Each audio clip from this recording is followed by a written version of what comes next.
Thank you for joining us here tonight on this kind of raw, kind of yucky night. My name is Paula McCarthy, and I am a recently retired, longtime local chef. I'm also an avid home cook. And that's the perspective that I'm approaching this from tonight, with using pro tips and tricks to make it easier. I promised you a dish that was seasonal, local, vegetarian, and weeknight friendly. So, seasonal, we've got butternut squash, we've got nuts, we've got fresh thyme from the garden. So those are the things that are seasonal. As far as local goes, I had planned to get my squash at Paquette's down here. They grow butternut squash nearby. They are 3 weeks behind on their crop this year because they got such a late start in the spring. So I wasn't able to get it from them. This comes from the Reeves Farm in Baldwinsville, New York. So it didn't come in a truck from California. It's a next state over. As far as vegetarian goes, there's no meat, there's no fish, there is dairy. And weeknight friendly, that's the rub.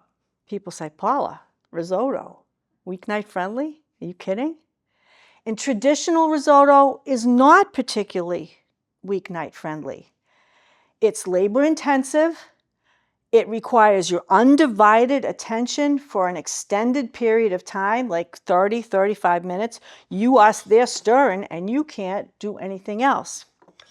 And it's built from the bottom up. You start with your fat and then your aromatics, and then you put your rice in, your raw rice in, and then you deglaze it with the wine, and then you start the process of broth and stir, broth and stir, broth and stir, a half a cup at a time of the broth, and you're using 3, 4, 5 cups, whatever it takes for you to get the molten lava risotto that you're looking for. Sometimes you order risotto and you get it and it's stiff, and it's not, it's like any other rice dish. It's supposed to be almost liquid. It's supposed to be like lava. And that's the recipe I'm going to show you tonight, is not from the bottom up, it's from the top down. We're going to get everything going in our saute pan first, and then we're going to use this magic rice, which we have made earlier. The way to get this done in 20 minutes on a weeknight is to do a couple of steps a day or two beforehand. You're in the kitchen anyway, you're making something else. Roast some squash for 20 minutes. Boil up some arborio rice for 20, 25 minutes. Chill it, stash it, and when you're ready, there you are. So this rice, the starch is trapped. Using this method, the rice is trapped inside, and it releases when we put it into our saute pan that's got all of our goodness, plus the hot broth in there. The starch starts to release. So it's only going to take maybe 5, maybe 7 minutes for it all to come out, and it's going to get that texture of risotto that you're looking for, that you get with the stirring and the brothing and the stirring and the brothing and the stirring and the brothing. But instead of spending 30, 35 minutes to get it, you're going to get it 5, 7, 9 minutes. This is on the top of page 2. The first page covers the prep, the squash, and the technique to cook this, which is just the technique you cook to your regular rice. 2 parts liquid, 1 part rice. Don't just stir it once when you put it into the pot. Leave it there for 20 minutes. Spread it out on a cookie sheet or on a platter because you want it to cool. You want it to be really well chilled. And then you put it in a plastic bag. Why do you put it in a plastic bag? I'll show you when we get there. But what you want to do is squeeze it to break it up when you're putting it into your molten lava wonderfulness in the pan. That's going to enable you to have it all broken up instead of trying to, smash away at it in the pan. So I have it cooked on this particular induction burner that we have. This is a risotto stick. This came from the province of Trentino in Italy, in a town called Pinzolo. It's way, way up in the Alps. And polenta is, well, it's their starch. And I like it to use risotto, to make risotto with, because it gives me that same stirring action that gets everything in the whole pan. You know, there's many different starches that are provincial in Italy, and much of the Italian American population in our area this is Italy, are Calabrese or Bisceglie Bari, or from Rome, Naples, from Rome south. So their cuisine is based on pasta and red sauce. But when you go to different places, like my family is from Tuscany, so they are mangiafagioli, they are bean eaters. So if you get something that's Tuscan, it has white beans, it has spinach, it has sun-dried tomatoes. Then as you go up north to Lombardy, to Milan, they are the rice eaters. Risotto alla Milanese is a very famous, and probably the beginning of the creation of risotto. And then up in Trentino, it's polenta. So we have our butter is melted, and we have added, this is a sweet onion. This is a Vidalia. You can use an Empire sweet. You can use any yellow onion. I would avoid white onion because they aren't quite sweet enough, and I would avoid red onion because I don't want the color in there. So I'm just gonna get a good sizzle going on that. And when it starts to soften up, get a little translucent, which this is a very efficient burner. This isn't gonna take very long at all. So once you get a good sizzle going on that, you're gonna add about a tablespoon of fresh thyme. The fragrance of this is so wonderful.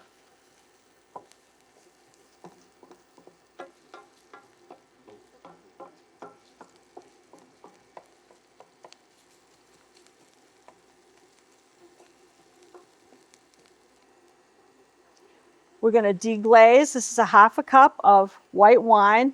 This is a Pinot Grigio. You can use whatever white wine you like. You can use white vermouth if you like. That's a nice dry white wine.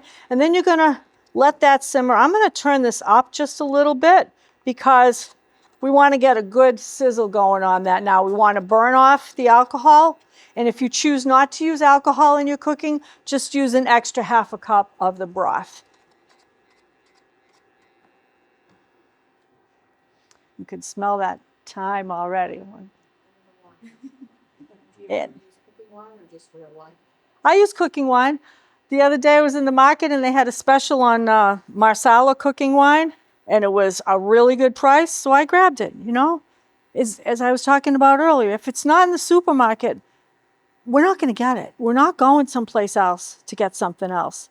And we also don't want to, how much money do you want to have tied up in a bottle of Marsala sitting on your shelf that you're going to use a half a cup for twice a year?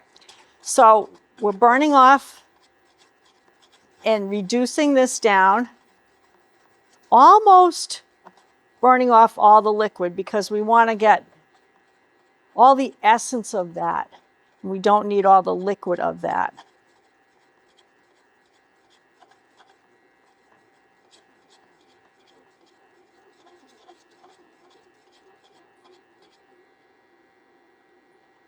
You can see it's already almost done reducing. And this will help also soften the onion. I'm going to pour in 3 cups of vegetable broth. You can see that I'm using store brand vegetable broth.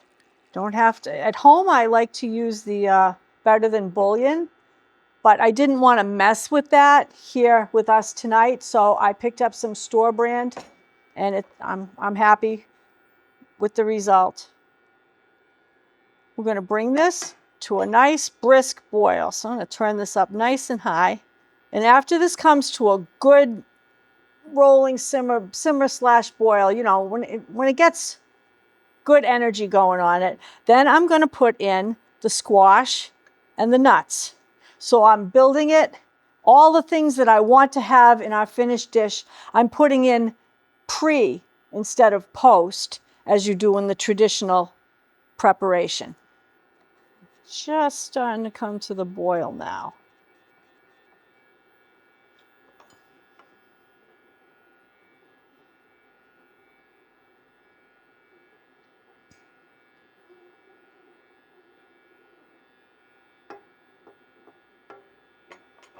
So when you roast your butternut squash, you're gonna till it's just tender, because it's gonna cook a little bit longer, a little bit more in the boiling stock. So you don't want to have this already too tender so that it's mushy. And the nuts, I've chopped them coarsely. You can leave them whole if you like. Get a little bit more mileage out of them if you chop them coarsely. So that's what's going to go into our rolling simmer stock here.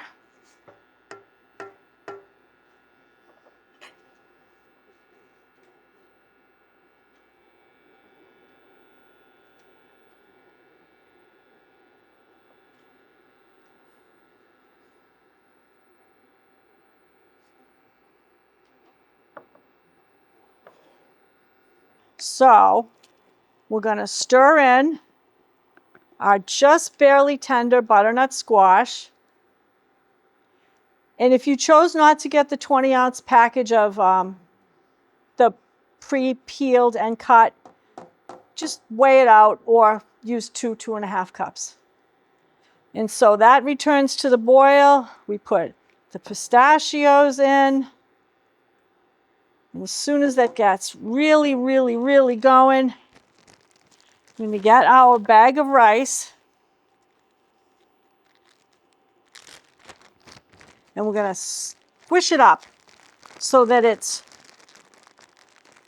broken up a little bit when it goes into the pan. So we're not fighting with it, trying to get it to be unclumpy while we're getting to this close to the final stage here.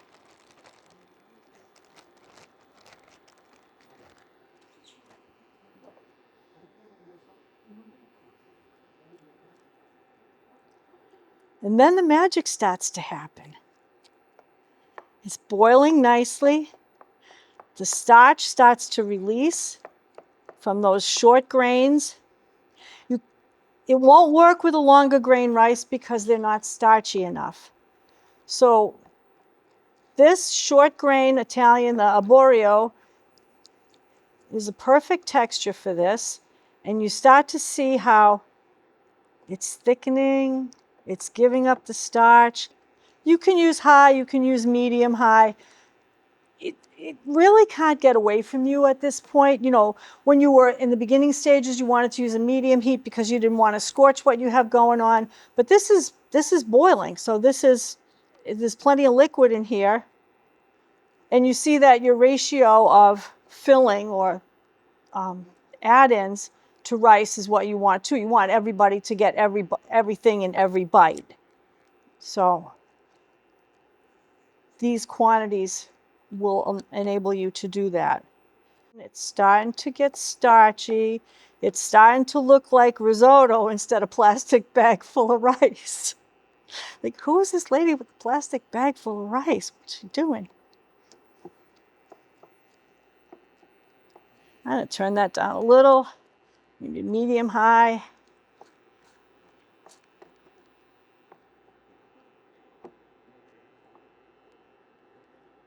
Just nudge it gracefully along for your 5-7 minutes instead of your 35. And you're battling the thing, and kids are screaming, the dog's barking, you've got to go to the bathroom, and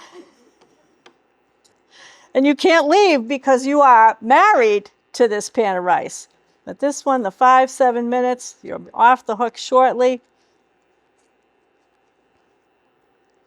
And then we take a traditional step. If we had gone from the bottom up instead of the top down, we would still get to the same point where we have all this stuff going on in the pan, and we're going to finish it with the butter and the Parmesan.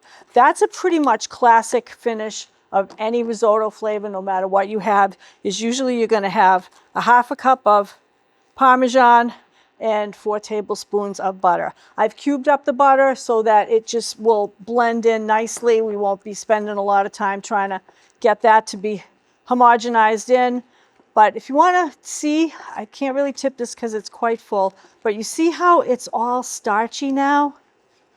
See how this looks like risotto? And as soon as it gets to the consistency that you like, I like to have it a little bit more creamy than it is right now. But because you didn't cook the rice to death your first time, it still has a little texture to it. It still has a little bite to it. And I'm going to turn this down a little bit more because it's nice and brisk now. Okay, so now we've got this going on here, and this looks like it's nice and creamy. You can still see the grains of the risotto, but you can see how all the starch has released. So then we're just going to put in our butter.